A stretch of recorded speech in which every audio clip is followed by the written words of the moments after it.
Iran মহাদেশ আবার স্বীকার করলেন মার্কিন প্রেসিডেন্ট ডোনাল্ড ট্রাম্প। ইরানের সাহসিকতার প্রশংসা ট্রাম্পের মুখে, কিন্তু ইরানের পারমাণবিক কর্মসূচিতে ফিরলে আবার হামলা, ট্রাম্পের হুঁশিয়ারি।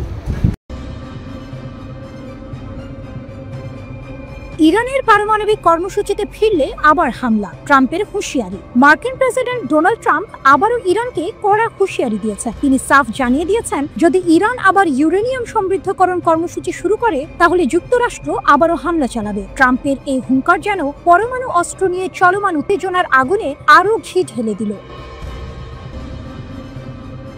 নেদারল্যান্ডের হেগে ন্যাটো সম্মেলনে যোগ দিতে গিয়েছিলেন ট্রাম্প। সেখানেই সাংবাদিকদের এক প্রশ্নের জবাবে তিনি এই কড়া হুঁশিয়ারি দেন। ইরান আবার পারমাণবিক কর্মসূচি শুরু করলে যুক্তরাষ্ট্র ফের হামলা করবে কিনা এমন প্রশ্নের জবাবে ট্রাম্প সোজা সাপটা উত্তর দেন, অবশ্যই।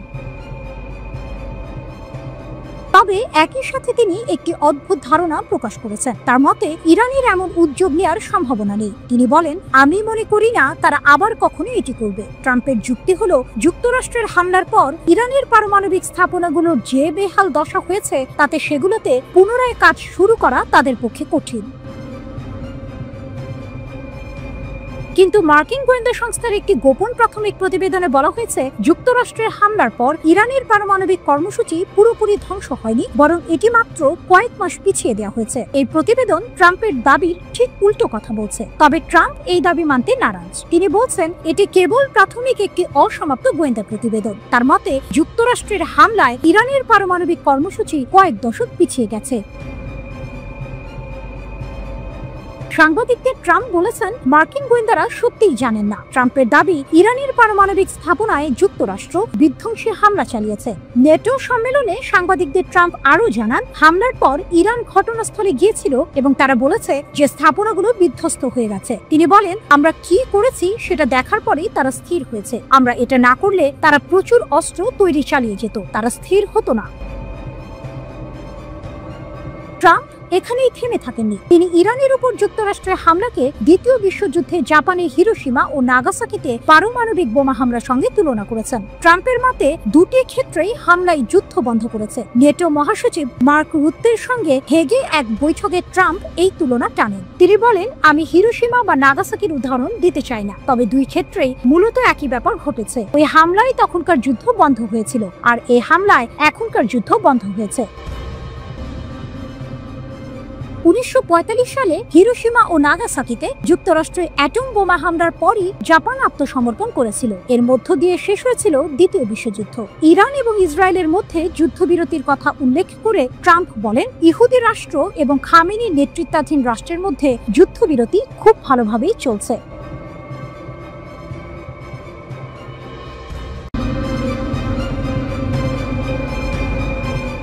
ঘোষণা করেছে তাদের শক্তিশালী সামরিক পদক্ষেপ ইসরায়েলকে একতরফাভাবে আগ্রাসন বন্ধ করতে বাধ্য করেছে। ইরানের supreme national security council SNSC এর সচিবালয় বলেছে যে ইরানের সশস্ত্র বাহিনীর দৃঢ় ও শক্তিশালী প্রতিক্রিয়ার পর ইসরায়েলি সরকার একতরফাভাবে ইসলামিক প্রজাতন্ত্রের বিরুদ্ধে তাদের আগ্রাসন বন্ধ করতে বাধ্য হয়েছে। এক বিবৃতিতে ইরানের শীর্ষ নিরাপত্তা সংস্থা তাদের নিরাপত্তা বাহিনীর অনুকরণীয় সাহসের প্রশংসা করে। বিবৃতিতে বলা হয়, ইহুদিবাদী শত্রুর আগ্রাসনের জবাবে ইরানের সশস্ত্র বাহিনীর সাহসী এবং আত্মত্যাগী সন্তানেরা নেতা ও সর্বাধিনায়ক আয়াতুল্লাহ খামেনির নির্দেশ মেনে চলে এবং প্রতিটি শত্রুতার বিরুদ্ধে অনুকরণীয় সাহসের সাথে প্রতিক্রিয়া জানায়। 24 জুন সকালে মার্কিন প্রেসিডেন্ট ডোনাল্ড ট্রাম্পের ঘোষণা অনুযায়ী ইসরায়েল তাদের আগ্রাসন বন্ধের বিষয়টি নিশ্চিত করার পরই বিবৃতি আসে। ইরানের পররাষ্ট্রমন্ত্রী আব্বাস আরাকচি বলেছিলেন যে তেহরান তার প্রতিশোধমূলক আক্রমণ বন্ধ করবে যদি ইসরায়েলি সরকার ইরানি জনগণের বিরুদ্ধে তাদের অবৈধ আগ্রাসন বন্ধ করে। SNSC আরও উল্লেখ করেছে, ইরানের সশস্ত্র বাহিনীর সাম্প্রতিক অভিযানে কাতারে মার্কিন পরিচালিত আল উদেইদ বিমান ঘাঁটি এবং সমগ্র অধিকৃত অঞ্চল উভয়কেই লক্ষ্য করে ক্ষেপণাস্ত্র হামলা চালানো হয়। এই ঘটনা থেকেই বোঝা যায় ইরানের এই হামলা কতটা সুপরিকল্পিত এবং কৌশলগত ছিল। তারা শুধু ইসরায়েলকেই নয়, বরং ইসরায়েলের মিত্রদেরও লক্ষ্য করে বার্তা দিয়েছে। বিবৃতিতে বলা হয়েছে, ইরানের এই শক্তি বছরের পর বছর ধরে উদ্ভাবনী এবং অক্লান্ত সংগ্রামের মাধ্যমে বিকশিত হয়েছে, যা 12 দিনের তীব্র এবং দক্ষ প্রতিরোধের সময় সম্পূর্ণরূপে মোতায়েন করা হয়। ইরান এই ফলাফলকে ঐশ্বরিক উপহার হিসেবে বর্ণনা করেছে, যা জাতির অন্তর্দৃষ্টি, সশস্ত্র বাহিনীর দৃঢ় সংকল্প এবং শীর্ষ নেতা আয়াতুল্লাহ খামেনির বিজ্ঞ নির্দেশনার বিনিময়ে এসেছে। ইরান নিশ্চিত করেছে ইরানের সশস্ত্র বাহিনী উচ্চ সতর্কতায় রয়েছে, যে কোনো নতুন আগ্রাসনের বিরুদ্ধে দৃঢ় প্রতিক্রিয়া জানাতে প্রস্তুত। 13 জুন ইসরায়েল ইরানের বিরুদ্ধে আগ্রাসন শুরু করে সামরিক কমান্ডার, পারমাণবিক বিজ্ঞানী এবং সাধারণ বেসামরিক নাগরিকদের হত্যা করে। এরপর 22 জুন মার্কিন যুক্তরাষ্ট্র ইসরায়েলি সরকারের সাথে আক্রমণে যোগ দেয় এবং জাতিসংঘের সনদ, আন্তর্জাতিক আইন এবং পারমাণবিক অস্ত্র বিস্তার রোধ চুক্তি এনপিটির গুরুতর লঙ্ঘন করে 3টি ইরানি পারমাণবিক স্থাপনায় বোমা হামলা চালায়। এর প্রতিক্রিয়ায় ইরানের সশস্ত্র বাহিনী ইসরায়েলের জন্য নরকের দরজা খুলে দেওয়ার প্রতিশ্রুতি দেয় এবং অধিকৃত অঞ্চল জুড়ে সংবেদনশীল স্থানে ক্ষেপণাস্ত্র এবং ড্রোন হামলা শুরু করে। এরপর ইরান কাতারের আল উদেইদ বিমান ঘাঁটিতে একের পর এক ক্ষেপণাস্ত্র হামলা চালায়, যা পশ্চিম এশিয়ার বৃহত্তম আমেরিকান সামরিক ঘাঁটি। এই ঘাঁটিটি মার্কিন বিমান বাহিনী কমান্ডের সদর দপ্তর হিসেবে কাজ করে এবং পশ্চিম এশিয়ায় আমেরিকান সামরিক বাহিনীর সবচেয়ে কৌশলগত সম্পদ। এদিকে ইরানে হামলা চালিয়ে ইসরায়েল যুদ্ধবিরতি লঙ্ঘন করায় মার্কিন প্রেসিডেন্ট ডোনাল্ড ট্রাম্প ইসরায়েলি প্রধানমন্ত্রী বেনিয়ামিন নেতানিয়াহুর ওপর অত্যন্ত বিরক্ত। সম্ভবত তিনি মনে করছেন নেতানিয়াহু বিশ্বাস ভঙ্গ করছেন। কাতার ভিত্তিক সংবাদ মাধ্যম আল জাজিরার যুক্তরাষ্ট্র প্রতিনিধি ফিল লাভেল এই কথা বলেছেন।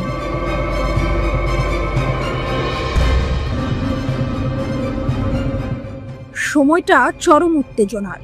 একদিকে ইরানের পারমাণবিক স্থাপনায় মার্কিন বোমারু বিমানের হামলা, অন্যদিকে তার জবাব দিতে ইরানের সশস্ত্র বাহিনীর প্রতিশোধমূলক অভিযান। পরিস্থিতি ঘোলাটে হতে থাকে ইরানের পারমাণবিক স্থাপনা লক্ষ্য করে মার্কিন বোমারু বিমানের হামলার মধ্য দিয়ে। নাতানজ, ইস্পাহান এবং ফোর্দোতে 3টি ইরানি পারমাণবিক স্থাপনা লক্ষ্যবস্তুতে পরিণত হয়েছিল। এই হামলা শুধু ইরানের উপর আক্রমণ ছিল না, বরং জাতিসংঘের সনদ, আন্তর্জাতিক আইন এবং পারমাণবিক অস্ত্র বিস্তার রোধ চুক্তির গুরুতর লঙ্ঘন ছিল। ইসরায়েলি সরকার 1 সপ্তাহেরও বেশি সময় ধরে ইরানের বিরুদ্ধে বিনা উস্কানিতে এবং বেআইনি আগ্রাসন চালাচ্ছিল, যার ফলস্বরূপ বহু শীর্ষস্থানীয় সামরিক কমান্ডার, বিজ্ঞানী এবং সাধারণ বেসামরিক নাগরিক নিহত হয়েছিলেন। আমেরিকান আক্রমণটি এই ইসরায়েলি আগ্রাসনেরই ধারাবাহিকতা ছিল, তবে ইরানের প্রতিক্রিয়া দ্রুত এবং নির্ভুল। মার্কিন হামলার একদিন পরেই ইরানের সশস্ত্র বাহিনী প্রতিশোধমূলক অভিযানে কাতারে অবস্থিত আমেরিকান সামরিক ঘাঁটিতে ক্ষেপণাস্ত্র হামলা চালায়। এই অভিযানের নাম দেওয়া হয়েছে অপারেশন টাইডিং অফ ভিক্টরি। কাতার ও ইরাকে মার্কিন ঘাঁটিতে হামলা চালিয়েছে ইরান। ইরানের তাসনিম নিউজ এজেন্সি জানায়, ইরাক ও কাতারের সামরিক ঘাঁটিগুলো লক্ষ্য করে ক্ষেপণাস্ত্র হামলা শুরু করে ইরান। কাতারের আল উদেইদ মার্কিন ঘাঁটিতে হামলার কথা নিশ্চিত করল ইরানের বিপ্লবী গার্ড।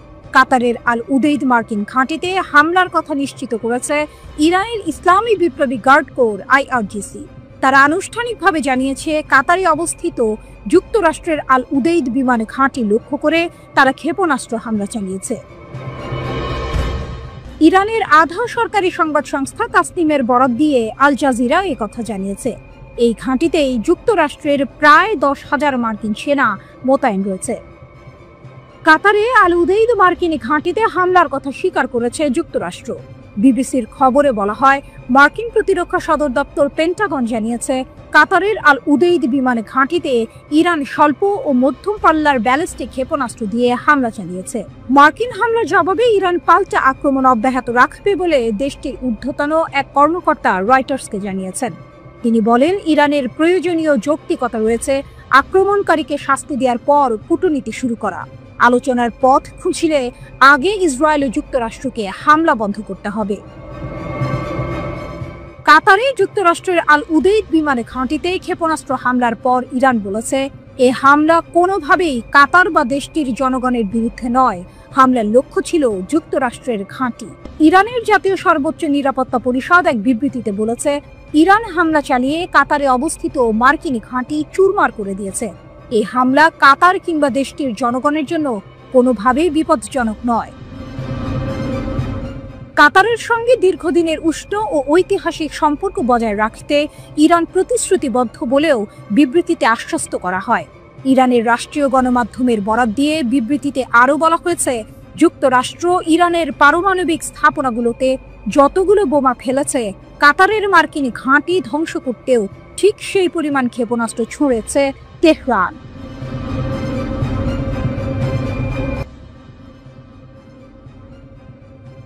ইরানের 3টি পারমাণবিক স্থাপনায় মার্কিন বিমান হামলার পর রাশিয়ার সাবেক প্রেসিডেন্ট দিমিত্রি মেদভেদেভ এক বিস্ফোরক দাবি করেছেন। তিনি বলেছেন, বেশ কয়েকটি দেশ ইরানকে সরাসরি তাদের পারমাণবিক অস্ত্র সরবরাহ করতে প্রস্তুত। বর্তমানে রাশিয়ার নিরাপত্তা পরিষদের ডেপুটি চেয়ারম্যানের দায়িত্বে থাকা মেদভেদেভ টেলিগ্রামে এই চাঞ্চল্যকর মন্তব্য করেছেন। যদিও তিনি নির্দিষ্ট কোনো দেশের নাম উল্লেখ করেননি, তার এই দাবি আন্তর্জাতিক অঙ্গনে বড় ধরনের আলোড়ন সৃষ্টি করেছে। মেদভেদেভ আরও বলেন যে ইরানের লক্ষ্যবস্তু স্থাপনাগুলোতে দৃশ্যত কোনো বড় ধরনের ক্ষতি হয়নি। এর অর্থ হল ইউরেনিয়াম সমৃদ্ধকরণ এবং পারমাণবিক অস্ত্রের উন্নয়ন সম্ভবত অব্যাহত থাকবে। মেদভেদেভ শুধু পারমাণবিক অস্ত্রের সরবরাহের কথাই বলেননি, তিনি সতর্ক করে দিয়েছেন যে যুক্তরাষ্ট্র আরেকটি বড় সংঘাতের ঝুঁকিতে পড়েছে। তার মতে এই হামলা ইরানের নেতৃত্বকে রাজনৈতিকভাবে আরও শক্তিশালী করেছে। এর মানে হলো হামলার উদ্দেশ্য যাই থাকুক না কেন, ইরানকে দুর্বল করার বদলে এটি তাদের আরও একাট্রা করে তুলতে পারে, যা পরিস্থিতিকে আরও জটিল করে তুলবে। এর আগে ইরানের উপর হামলার পর রাশিয়ার পররাষ্ট্র মন্ত্রণালয় এটিকে আন্তর্জাতিক আইন, জাতিসংঘের সনদ এবং জাতিসংঘের নিরাপত্তা পরিষদের প্রস্তাবগুলির স্পষ্ট লঙ্ঘন বলে আখ্যা দিয়েছিল। মার্কিন প্রেসিডেন্ট ডোনাল্ড ট্রাম্প দাবি করেছেন, যুক্তরাষ্ট্রের বিমান বাহিনী B-2 স্টেলথ বিমান ব্যবহার করে ইরানের 3টি পারমাণবিক স্থাপনায় সফল আক্রমণ চালিয়েছে। যুক্তরাষ্ট্র ও ইসরায়েলের হামলার পর মধ্যপ্রাচ্য সহ বিশ্বব্যাপী এক নতুন উদ্বেগের সৃষ্টি হয়েছে। কুইন্সি ইনস্টিটিউট ফর রেসপন্সিবল স্টেটক্রাফট এর নির্বাহী ভাইস প্রেসিডেন্ট ক্রিতা পার্সি আল জাজিরাকে দেয়া এক সাক্ষাৎকারে দাবি করেছেন, এই হামলার ফলস্বরূপ আগামী 5 থেকে 10 বছরের মধ্যে ইরান একটি পারমাণবিক অস্ত্রধারী রাষ্ট্রে পরিণত হওয়া প্রায় নিশ্চিত। পার্সি জোর দিয়ে বলেছেন যে ইরান তাৎক্ষণিক কোনো অস্তিত্বের সংকট তৈরি করেনি বা হামলার হুমকিও দেয়নি। তা সত্ত্বেও পারমাণবিক শক্তিধর 2 দেশ যুক্তরাষ্ট্র ও ইসরায়েল মিলে অপারমাণবিক রাষ্ট্র ইরানের ওপর হামলা চালিয়েছে। তার মতে ইসরায়েলই প্রথম ইরানকে আক্রমণ করে যুদ্ধের সূচনা করেছে এবং যুক্তরাষ্ট্র এই সংঘাতে যুক্ত হয়ে পরিস্থিতিকে আরও ঘোলাটে করেছে। ক্রিতা পার্সি আরও সতর্ক করে দিয়েছেন যে এই হামলার প্রভাব কেবল মধ্যপ্রাচ্যে সীমাবদ্ধ থাকবে না, এর ফলে বিশ্বব্যাপী নিরাপত্তা উদ্বেগ বাড়বে। তিনি মনে করেন অনেক রাষ্ট্রই এখন ভাবতে শুরু করবে যে নিজেদের সুরক্ষিত রাখতে হলে পারমাণবিক অস্ত্র ছাড়া তাদের আর কোনো উপায় নেই। পার্সি ভবিষ্যৎবাণী করেছেন, বিশ্বের বিভিন্ন অঞ্চলে পারমাণবিক অস্ত্র বিস্তারের হার বাড়বে। বিশেষ করে ইরান আগামী 5 থেকে 10 বছরের মধ্যে পারমাণবিক শক্তিধর রাষ্ট্রে পরিণত হওয়া প্রায় অবশ্যম্ভাবী হয়ে পড়েছে। ইরানের 3টি পারমাণবিক স্থাপনায় মার্কিন যুক্তরাষ্ট্রের হামলার পর 22 জুন সকালে ইসরায়েলের তেল আবিব, হাইফা, কার্মেল সহ উত্তর ইসরায়েলের বিভিন্ন শহরের 10টি লক্ষ্যবস্তুতে সফলভাবে ক্ষেপণাস্ত্র হামলা চালিয়েছে তেহরান।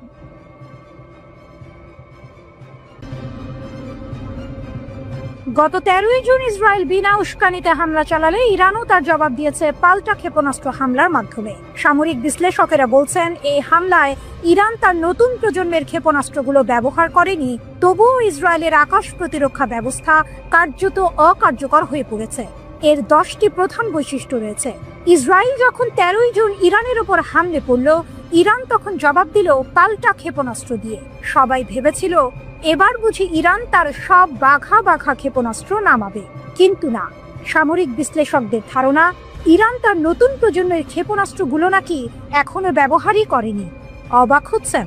আরও অবাক হবেন যখন শুনবেন এত কিছুর পরও ইসরায়েলের অত্যাধুনিক আকাশ প্রতিরক্ষা ব্যবস্থা পুরোপুরি সফল হতে পারেনি। এর পেছনে আছে ইরানের এক দারুণ কৌশল, যার 10টি বৈশিষ্ট্য ইসরায়েলিদের রাতের ঘুম কেড়ে নিয়েছে।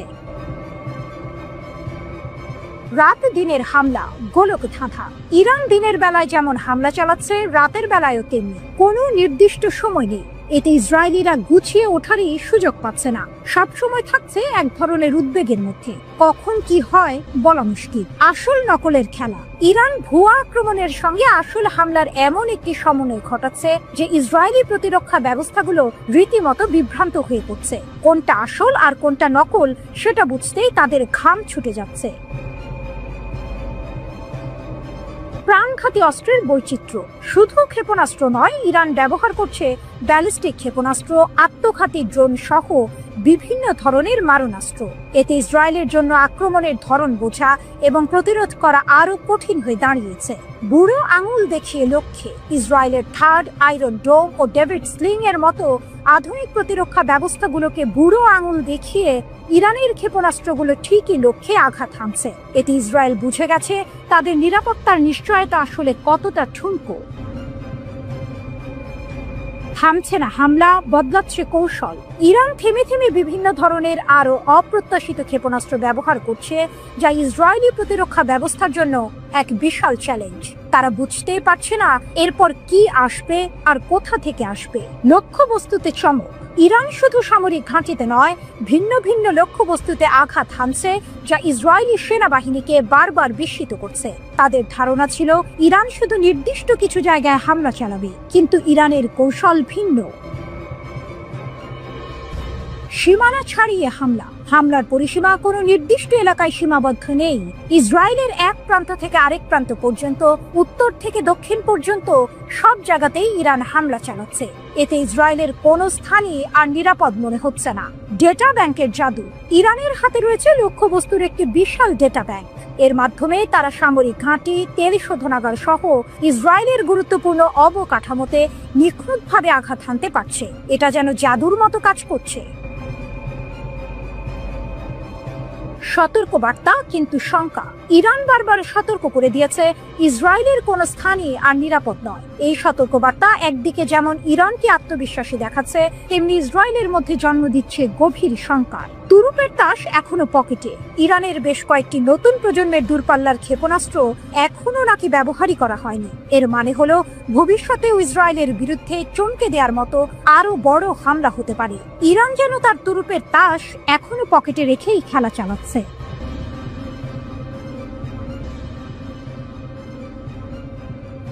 ইরানের গাইডেড মিসাইল ইসরায়েলের আয়রন ডোম ভেদ করে। ফার্স্ট নিউজ এজেন্সি অনুসারে ইসরায়েলের উপর সাম্প্রতিক আক্রমণে ইরান প্রথমবারের মতো একটি গাইডেড মিসাইল ব্যবহার করেছে। প্রতিবেদনে ক্ষেপণাস্ত্রটিকে হাজ কাশিম হিসেবে চিহ্নিত করা হয়েছে, যার নামকরণ করা হয়েছে প্রয়াত কুদস ফোর্স কমান্ডার কাসেম সোলাইমানির নামে। ফার্সের মতে হাজ কাসেম ক্ষেপণাস্ত্রের পাল্লা 1400 কিলোমিটার এবং ওজন 7 টন। এই ক্ষেপণাস্ত্রটি 500 কেজি ওজনের ওয়ারহেড বহন করতে পারে এবং ম্যাক 12 গতিতে লক্ষ্যবস্তুতে আঘাত করতে পারে। ইরানের প্রতিরক্ষা মন্ত্রী আজিজ নাসির জাদের মতে ক্ষেপণাস্ত্রটি মার্কিন নির্মিত থার্ড এবং প্যাট্রিয়ট বিমান প্রতিরক্ষা ব্যবস্থা এড়াতে ডিজাইন করা হয়েছে। স্কাই নিউজ আরবির একটি প্রতিবেদনে দাবি করা হয়েছে যে ক্ষেপণাস্ত্রের উৎক্ষেপণ ক্রম প্রতিরক্ষা ব্যবস্থার বাধা দেওয়ার ক্ষমতা হ্রাস করে। তবে ইসরায়েলি প্রতিরক্ষা বাহিনীর দাবি, নতুন হামলায় ইরানের ছোড়া ক্ষেপণাস্ত্রগুলি 2024 সালের এপ্রিল এবং অক্টোবরে ইসরায়েলে নিক্ষেপ করা ক্ষেপণাস্ত্রগুলির মতো। একজন সামরিক কর্মকর্তা টাইমস অফ ইসরায়েলকে বলেছেন, ইরানের ক্ষেপণাস্ত্রগুলি এমন কিছু নয় যে আমরা আটকাতে জানি না, ঢিল মারলে পাটকেল খেতে হয়। এখন ইরান ইসরায়েলের জ্বালানি কেন্দ্রগুলিকে টার্গেট করেছে। ইরানের Islamic Revolutionary Guard Corps IRGC 15 June বলেছে যে তেহরান ইসরায়েলি যুদ্ধ বিমানগুলির জ্বালানি সরবরাহের জন্য ব্যবহৃত স্থানগুলিতে হামলা চালিয়েছে। যুদ্ধ বিমানের জ্বালানি উৎপাদনকারী স্থাপনা এবং ইসরায়েলি সরকারের জ্বালানি সরবরাহ কেন্দ্রগুলিকে অসংখ্য ড্রোন এবং ক্ষেপণাস্ত্র দিয়ে লক্ষ্যবস্তু করা হয়েছে, IRGC জানিয়েছে। ইরানের বিরুদ্ধে যদি আক্রমণ অব্যাহত থাকে, তবে ইরানি সশস্ত্র বাহিনীর আক্রমণাত্মক অভিযান আরও তীব্র এবং আরও বিস্তৃতভাবে অব্যাহত থাকবে বলছে তেহরান। ইরানি সংবাদ মাধ্যম দাবি করেছে যে দেশটির বিমান প্রতিরক্ষা ব্যবস্থা তৃতীয় মার্কিন নির্মিত Israeli F-35 stealth fighter jet ভূপাতিত করেছে, যদিও কোনো প্রমাণ বা ফুটেজ প্রকাশ করা হয়নি। তেহরান টাইমস অনুসারে ইরানি সেনাবাহিনী জানিয়েছে অভিযানের সময় F-35 পাইলট পশ্চিম ইরানের আকাশে পালিয়ে গিয়েছিলেন এবং তাকে আটক করা হয়েছিল। এদিকে ইসরায়েলের গোয়েন্দা সংস্থা মোসাদের 2 সদস্যকে গ্রেপ্তার করার কথা জানিয়েছে ইরান। আল জাজিরা প্রতিবেদন থেকে এই তথ্য জানা গেছে। আধা সরকারি বার্তা সংস্থা তাসনিমে প্রকাশিত প্রতিবেদনে বলা হয়েছে এই 2 ব্যক্তি আল বোর্জ প্রদেশে বিস্ফোরক এবং বৈদেশিক সরঞ্জাম বানানোর সময় ধরা পড়েছেন। ইসরায়েলের সঙ্গে দীর্ঘদিনের ছায়া যুদ্ধে লিপ্ত ইরান এর আগেও বহুবার মোসাদের সঙ্গে সংশ্লিষ্টতার অভিযোগে অনেক ব্যক্তিকে গ্রেপ্তার করেছে ও মৃত্যুদণ্ড দিয়েছে। বিশেষ করে ইরানের পরমাণু কর্মসূচি ব্যাহত করতে নাশকতা বা হত্যা চেষ্টায় জড়িত থাকার অভিযোগে তাদের শাস্তি দেওয়া হয়েছে। 13 জুন ইরানে আক্রমণ শুরু করে ইসরায়েল। ইরানের রাষ্ট্রীয় সংবাদ মাধ্যমের তথ্য অনুযায়ী হামলার ধ্বংসাত্মক জবাব দিতে সেদিন সন্ধ্যায় দূরপাল্লার শত শত ক্ষেপণাস্ত্র ছড়ে ইরান। তেহরান দাবি করেছে তারা ইসরায়েলের সামরিক শিল্প কেন্দ্রগুলিতে হামলা চালিয়েছে, যেগুলো ক্ষেপণাস্ত্র ও অন্যান্য সামরিক সরঞ্জাম তৈরি করে। ইসরায়েলে ভেঙে পড়া ঘরবাড়ি ও বাড়িতে মানুষ আটকে পড়ায় উদ্ধারকারী দল তৎপরতা চালায়। জেরুজালেম ও তেল আবিবেও বিস্ফোরণের শব্দ শোনা যায়। পুরো ইসরায়েল জুড়ে ইরানের হামলা। ইরান নতুন ক্ষেপণাস্ত্র হামলায় তেল আবিবকে পুড়িয়ে দিয়েছে। সাইরেন ও ধ্বংস। ইসরায়েলের বিরুদ্ধে প্রথমবারের মতো হজ কাসিম ক্ষেপণাস্ত্রের খেলা দেখালো ইরান। ইরানের কাছে ইসরায়েল তৃতীয় মার্কিন নির্মিত F-35 জেট হারিয়েছে। আরেক পাইলট আটক। সংঘর্ষ। ইরানের প্রাণঘাতী ড্রোন বনাম ইসরায়েলের অ্যাপাচি আক্রমণকারী চপার। 2 চিরপ্রতিদ্বন্দ্বীর মধ্যে টানা তৃতীয় দিনে প্রবেশের সাথে সাথে ইরান 15 জুন ভোরে ইসরায়েলের নতুন করে ক্ষেপণাস্ত্র হামলা চালিয়েছে। অপারেশন ট্রু প্রমিস 3 এর একটি নতুন ঢেউ শুরু হয়।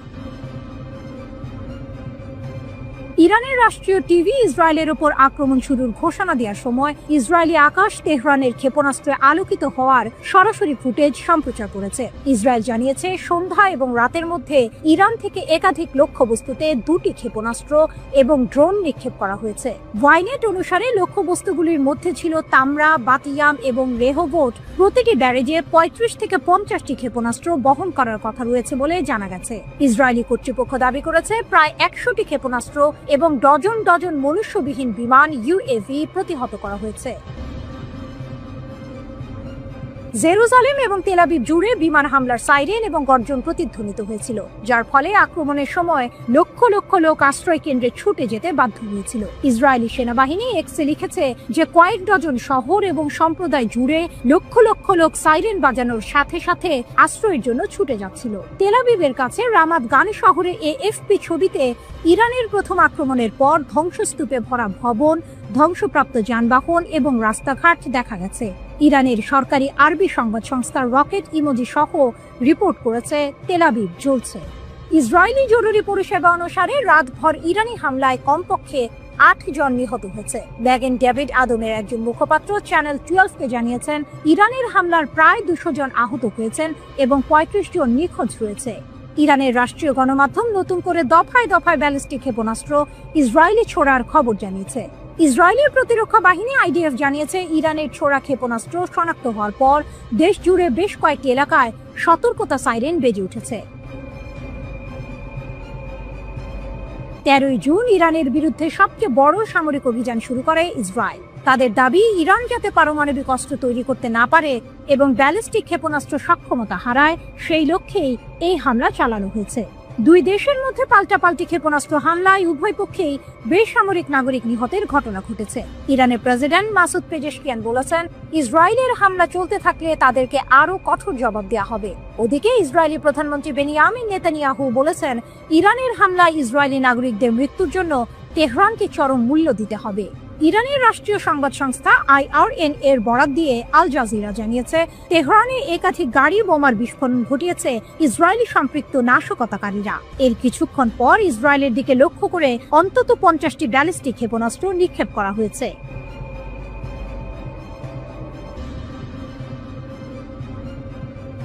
মধ্যপ্রাচ্যের উত্তেজনা এক নতুন উচ্চতায় পৌঁছেছে। ইসরায়েল এবং ইরানের মধ্যে চলমান পাল্টাপাল্টি হামলায় এবার যোগ হয়েছে আরও চাঞ্চল্যকর খবর। ইরান দাবি করছে তারা ইসরায়েলের সবচেয়ে অত্যাধুনিক এবং তথাকথিত অদৃশ্য F-35 যুদ্ধ বিমান ভূপাতিত করেছে। শুধু তাই নয়, তেহরান 2 ইসরায়েলি পাইলটকে আটক করারও দাবি করছে। যদি এই দাবি সত্য হয় তবে এটি ইসরায়েলের সামরিক সক্ষমতা এবং যুক্তরাষ্ট্রের যুদ্ধ বিমান প্রযুক্তির জন্য এক বিরাট ধাক্কা। ইরানের চাঞ্চল্যকর দাবি, 3টি F-35 ধ্বংস, 2 পাইলট আটক। ইরানের সেনাবাহিনী এক বিবৃতিতে জানিয়েছে, তেহরান এবং তেল আবিবের মধ্যে চলমান গুলি বিনিময়ের মধ্যে তাদের বিমান প্রতিরক্ষা বাহিনী ইসরায়েলি সরকারের আরও একটি 5ম প্রজন্মের F-35 যুদ্ধ বিমান গুলি করে ভূপাতিত করেছে। ইরানের সামরিক বাহিনীর জনসংযোগ অফিস শনিবার জানিয়েছে, তাদের বিমান প্রতিরক্ষা বাহিনী দেশের পশ্চিমাঞ্চলে ইসরায়েলি সরকারের আরেকটি F-35 যুদ্ধ বিমান সফলভাবে আঘাত করে ধ্বংস করেছে। পাইলটের ভাগ্য অজানা এবং বর্তমানে তদন্তাধীন বলে জানানো হয়েছে। এই খবর আরো চাঞ্চল্যকর হয়ে ওঠে যখন ইরান দাবি করে দুদিনে তারা মোট 3টি F-35 যুদ্ধ বিমান ভূপাতিত করেছে। শুক্রবার ইরানের বিমান প্রতিরক্ষা বাহিনী 2টি F-35 যুদ্ধ বিমান এবং ইসরায়েলি সরকারের একাধিক ড্রোন সফলভাবে ভূপাতিত করার একদিন পরেই এই দাবিটি প্রকাশিত হলো। তেহরান টাইমসের খবরে বলা হয়েছে, 3 যুদ্ধ বিমানের পাইলটের মধ্যে একজন নিহত হয়েছেন বলে ধারণা করা হয়, অন্য 2 জন ইরানের হেফাজতে রয়েছে বলেও দাবি করা হয়েছে। এই F-35 যুদ্ধ বিমানগুলো লাইটনিং নামে পরিচিত, যা আমেরিকান মহাকাশ নির্মাতা লকহিড মার্টিন দ্বারা তৈরি করা হয়েছে। এগুলোকে তাদের শ্রেণীর সবচেয়ে উন্নত বলে মনে করা হয় এবং রাডার শনাক্তকরণ এড়াতে ডিজাইন করা হয়েছে। মার্কিন যুক্তরাষ্ট্র কর্তৃক অনুমোদিত কয়েকটি দেশের মধ্যে ইসরায়েল একটি, যারা এই অত্যাধুনিক 5ম প্রজন্মের স্টেলথ ফাইটার পরিচালনা করে। F-35 নামে ইসরায়েলের কাস্টমাইজড সংস্করণটি ইসরায়েলি দখলদার সেনাবাহিনীকে বাধা বা ট্র্যাকিং এর ঝুঁকি কম রেখে গভীর অনুপ্রবেশ মিশন পরিচালনা করতে দেয়। তাহলে কিভাবে ইরান এই বিমানগুলো ভূপাতিত করলো? এটি কি ইরানের বিমান প্রতিরক্ষা ব্যবস্থার অভাবনীয় উন্নতি প্রমাণ, নাকি F-35 প্রযুক্তির দুর্বলতা? ইরানের এই দাবি, বিশেষ করে F-35 এর মতো অত্যাধুনিক স্টেলথ যুদ্ধ বিমান ভূপাতিত করা এবং পাইলটদের আটকের ঘটনা অপ্রত্যাশিত। এতদিন পর্যন্ত F-35 কে কার্যত অপ্রতিরোধ্য বলে মনে করা হতো। যদি ইরানের এই দাবি সত্য হয়, তাহলে এর 2টি দিক থাকতে পারে। 1, ইরানের বিমান প্রতিরক্ষা ব্যবস্থার অভাবনীয় উন্নতি। হয়তো ইরান এমন কোনো নতুন প্রযুক্তি বা কৌশল তৈরি করেছে যা F-35 এর স্টেলথ ক্ষমতাকে অকার্যকর করতে সক্ষম। এটি একটি গেম চেঞ্জার হতে পারে। 2, F-35 এর সীমাবদ্ধতা। সম্ভবত F-35 যুদ্ধ বিমান তার স্টেলথ ক্ষমতা থাকা সত্ত্বেও কিছু পরিস্থিতিতে অরক্ষিত, যা ইরান কাজে লাগিয়েছে। এই ঘটনা মধ্যপ্রাচ্যের সামরিক ভারসাম্যকে গুরুতরভাবে প্রভাবিত করতে পারে। যদি ইসরায়েল তাদের সবচেয়ে উন্নত যুদ্ধ বিমান হারায় এবং পাইলটরা আটক হয়, তবে এটি তাদের সামরিক মনোবল এবং কৌশলগত সক্ষমতার উপর বড় ধরনের প্রভাব ফেলবে।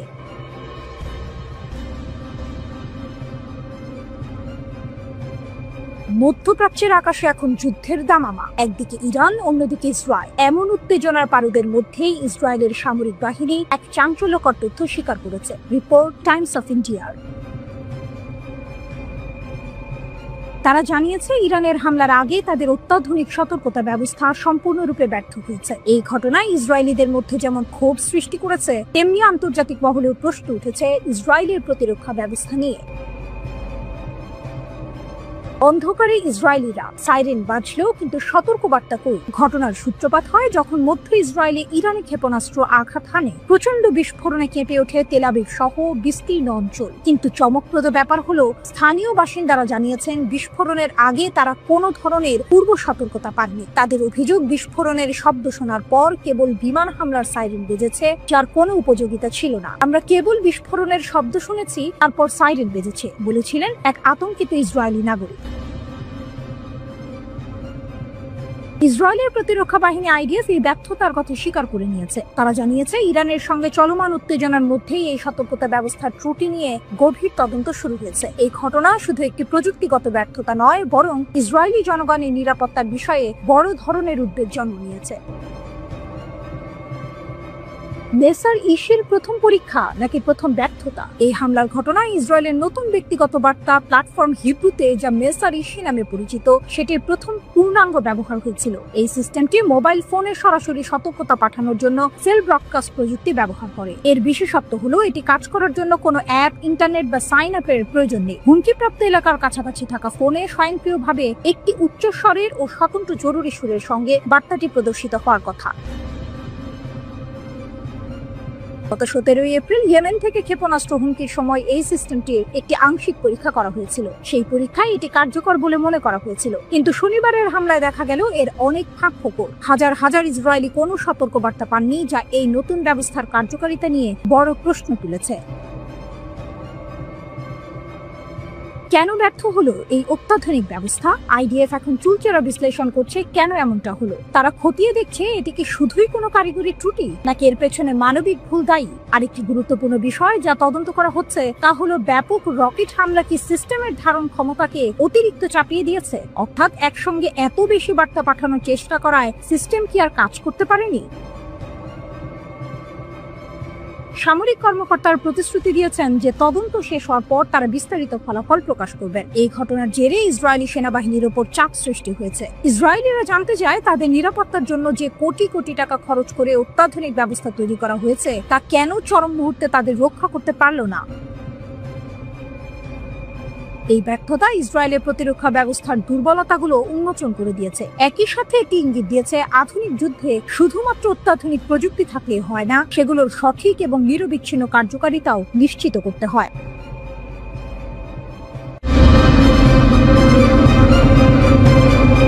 ইরানের ক্ষেপণাস্ত্রের কোপে ইসরায়েলের বৈজ্ঞানিক গর্ব ধূলিসাৎ। মোসাদের গোপন আঁতুড় ঘর কি ধ্বংসস্তূপ? তেল আবিবের দক্ষিণে অবস্থিত বিখ্যাত ওয়েজম্যান ইনস্টিটিউট অফ সায়েন্স একসময় ইসরায়েলের বৈজ্ঞানিক শক্তি ও গর্বের প্রতীক।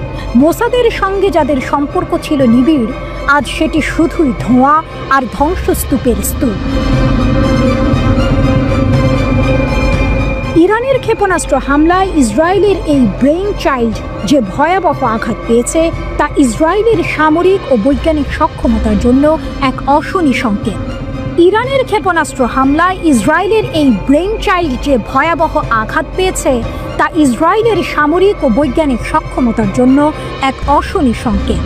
ইসরায়েলের অমূল্য সম্পদ ছাই। রেহবট শহরের এই প্রতিষ্ঠানটি দীর্ঘদিন ধরে ইসরায়েলি সামরিক বাহিনী এবং মোসাদ গোয়েন্দা সংস্থার সঙ্গে কাঁধে কাঁধ মিলিয়ে কাজ করেছে। এলবিট সিস্টেমের মতো বিশ্বের শীর্ষস্থানীয় অস্ত্র প্রস্তুতকারকের সঙ্গে তাদের অংশীদারিত্ব ছিল চোখে পড়ার মতো। কিন্তু শনিবার ভোরের সেই হামলা যেন ইসরায়েলের সামরিক শিল্প কমপ্লেক্সের হৃৎপিণ্ডে লক্ষ্য করেই করা হয়েছিল। ইসরায়েলি গণমাধ্যমও স্বীকার করেছে এই হামলা দুর্ঘটনাজনক নয়। পদার্থবিদ্যা, জৈব প্রযুক্তি, এমনকি কৃত্রিম বুদ্ধিমত্তার মতো অত্যাধুনিক গবেষণার কেন্দ্র ছিল এটি। ইসরায়েলি বিশেষজ্ঞরা এই ধ্বংসযজ্ঞকে বিপর্যয়কর বলে অভিহিত করেছেন। পরীক্ষাগার থেকে শুরু করে সম্পূর্ণ ভবন সবই এখন ধ্বংসস্তূপে পরিণত। সংবেদনশীল যন্ত্রপাতি, বিরল জৈবিক উপকরণ এবং কয়েক দশকের অগ্রণী গবেষণা সবকিছুই চোখের পলকে শেষ। একসময় যা ইসরায়েলের বৈজ্ঞানিক গর্বের প্রতিনিধিত্ব করত, আজ তা কেবল ছাই আর ধ্বংসাবশেষ, যা বিশেষজ্ঞদেরও হতবাক করে দিয়েছে। হামলার পরের ছবিগুলো আরও মর্মান্তিক। পুড়ে যাওয়া কাঠামো, উড়ে যাওয়া জানালা, ধসে পড়া ছাদ থেকে ঝুলন্ত তার, সবই এক ভয়াবহ চিত্র তুলে ধরেছে। বিজ্ঞানীদের আর্তনাদ, কিছুই অবশিষ্ট নেই। যখন শেল আক্রান্ত বিজ্ঞানী এবং গবেষকরা তাদের ক্ষতির কথা বলতে শুরু করেন, তখনই এই হামলার ভয়াবহতা স্পষ্ট হয়। অধ্যাপক এলদাদ জাহর তার ল্যাবের ধ্বংসের বর্ণনা দিতে গিয়ে বলেন, 15 মিনিটেরও কম সময়ের মধ্যে আমি 22 বছর ধরে আমার দ্বিতীয় বাড়ি থাকা ল্যাবটিকে আগুনে পুড়িয়ে ফেলার ছবি দেখতে পাই। 3টি সম্পূর্ণ তলা ধসে পড়েছে, কিছুই অবশিষ্ট নেই। কোনো তথ্য নেই, কোনো ছবি নেই, কোনো নেট নেই, কোনো ইতিহাস নেই। জাহুর আরও বলেন, এই ক্ষতি কেবল সরঞ্জামের নয়, বরং ইসরায়েলের প্রযুক্তিগত উচ্চাকাঙ্ক্ষার সঙ্গে জড়িত একটি বৈজ্ঞানিক সংরক্ষণাগারের ধ্বংস। এটি প্রজন্মের পর প্রজন্মের গবেষকদের শ্রম আর মেধার ফসল, যা মুহূর্তের মধ্যে বিলীন হয়ে গেছে। সবচেয়ে বেশি ক্ষতিগ্রস্ত হয়েছে কম্পিউটার বিজ্ঞান বিভাগ। এখানে কৃত্রিম বুদ্ধিমত্তা চালিত চিকিৎসা গবেষণার এক বিশ্ব নেতা অধ্যাপক ইরান সেগালের ল্যাব সম্পূর্ণরূপে ধ্বংস হয়ে গেছে। তার 50 সদস্যের দল অতি ঠান্ডা ফ্রিজার থেকে হাজার হাজার গুরুত্বপূর্ণ জৈবিক নমুনা উদ্ধারের জন্য আপ্রাণ চেষ্টা করছিল, কিন্তু বন্যার কারণে বেশিরভাগই অপূরণীয়ভাবে ক্ষতিগ্রস্ত হয়েছে। লক্ষ লক্ষ মূল্যের সরঞ্জাম এখন মেরামতের অযোগ্য বলে বিবেচিত হচ্ছে। প্রাণী রসায়ন বিভাগের অধ্যাপক স্যারিয়াল ফ্রেশম্যান বলেন, এটা কেবল ব্যয়বহুল ডিভাইস নয় যা হারিয়ে গেছে। কয়েক দশকের সঞ্চিত দক্ষতা এবং সূক্ষ্মভাবে ক্যালিব্রেটেড বৈজ্ঞানিক ব্যবস্থা, প্রজন্মের গবেষণা অদৃশ্য হয়ে গেছে। প্রবীণ গবেষক অধ্যাপক ওরেন শুলডিনার এক ভুতুড়ে ছবি এঁকেছেন। এটা যেন আমাদের ল্যাবটি বাষ্পীভূত হয়ে গেছে। বছরের পর বছর কাজ, অনন্য DNA library, stem cell, genetically engineered মাছি প্রজাতি, সবকিছুই এক মুহূর্তের মধ্যে অদৃশ্য হয়ে গেছে। এটি ছিল আমাদের ছাত্রদের অগণিত নিদ্রাহীন রাতের ফসল।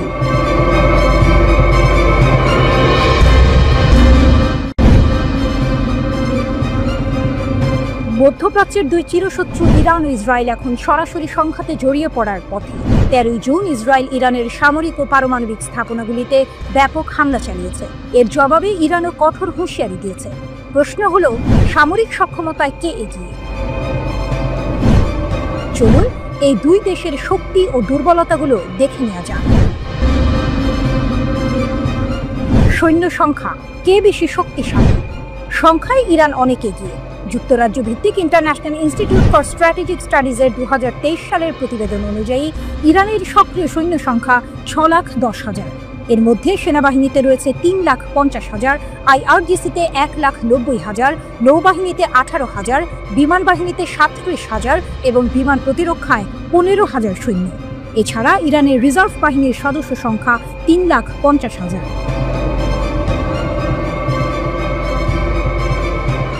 ইসরায়েলের 1,69,500 সক্রিয় সৈন্য রয়েছে।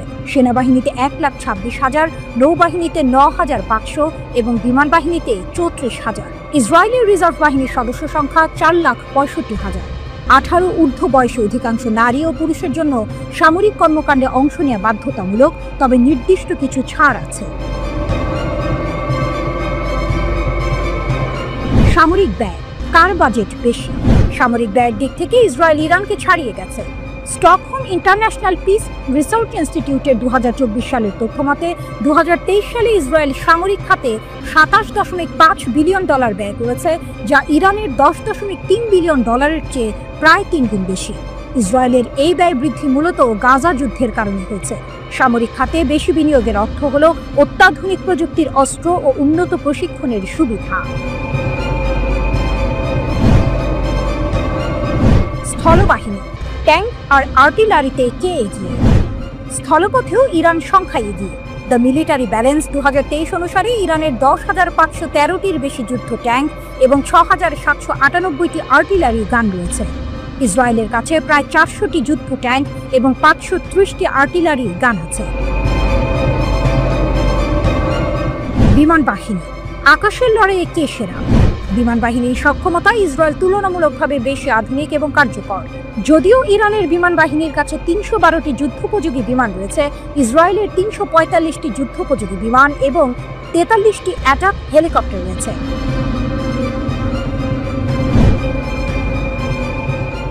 নৌবাহিনী, সমুদ্রের গভীরে কার শক্তি বেশি? নৌবাহিনীর দিক থেকে ইরানের হাতে বেশি সংখ্যক জাহাজ রয়েছে। তাদের 17টি ট্যাকটিক্যাল সাবমেরিন এবং 68টি উপকূলীয় টহল ও যুদ্ধ জাহাজ রয়েছে। অন্যদিকে ইসরায়েলের কাছে 5টি সাবমেরিন এবং 49টি উপকূলীয় টহল এবং যুদ্ধ জাহাজ রয়েছে। বিমান প্রতিরক্ষা ব্যবস্থা, আকাশ কতটা সুরক্ষিত? বিমান প্রতিরক্ষায় ইসরায়েল বিশ্ব জুড়ে পরিচিত। তাদের আয়রন ডোম স্বল্প পাল্লার ক্ষেপণাস্ত্র প্রতিরোধে অত্যন্ত কার্যকর। এছাড়া ডেভিড স্লিং এবং দ্য অ্যারো সিস্টেম দূরপাল্লার ক্ষেপণাস্ত্র প্রতিরোধে সক্ষম। ইরানেরও নিজস্ব বিমান প্রতিরক্ষা ব্যবস্থা রয়েছে, যেমন আজারাখস এবং রাশিয়া থেকে আনা S-200 এবং S-300। ব্যালিস্টিক ক্ষেপণাস্ত্র, কে কতদূর আঘাত হানতে পারে? ক্ষেপণাস্ত্র সক্ষমতায় দুই দেশই বেশ শক্তিশালী। ইরানের কাছে অন্তত 12 ধরনের স্বল্প ও মাঝারি পাল্লার ব্যালিস্টিক ক্ষেপণাস্ত্র রয়েছে, যার পাল্লা 150 কিলোমিটার থেকে 2000 কিলোমিটার পর্যন্ত। ইসরায়েলের কাছেও 4 ধরনের ব্যালিস্টিক ক্ষেপণাস্ত্র আছে, যার মধ্যে জেরিকো 3 এর পাল্লা 4800 থেকে 6500 কিলোমিটার পর্যন্ত। অর্থাৎ ইসরায়েল অনেক দূরপাল্লার ক্ষেপণাস্ত্র দিয়ে ইরানের ভেতরে আঘাত হানার ক্ষমতা রাখে। পারমাণবিক সক্ষমতা, সবচেয়ে বড় পার্থক্য কোথায়? এটাই সম্ভবত সবচেয়ে বড় পার্থক্য। ধারণা করা হয় ইসরায়েলের কাছে প্রায় 90টি পারমাণবিক বোমা রয়েছে, যা তাদের মধ্যপ্রাচ্যের একমাত্র পারমাণবিক শক্তিধর দেশ হিসেবে প্রতিষ্ঠা করেছে। অন্যদিকে ইরানের কাছে পারমাণবিক অস্ত্র নেই বলে মনে করা হয়, যদিও তাদের একটি সমৃদ্ধ পারমাণবিক কর্মসূচি রয়েছে। ইরান সতর্ক করেছে যে তাদের অস্তিত্ব হুমকির মুখে পড়লে। ধন্যবাদ দর্শক, আপনারা নিউজটা দেখার জন্য। ইনশাল্লাহ আপনারা পরবর্তীতে দেখার জন্য লাইক এবং শেয়ার করবেন।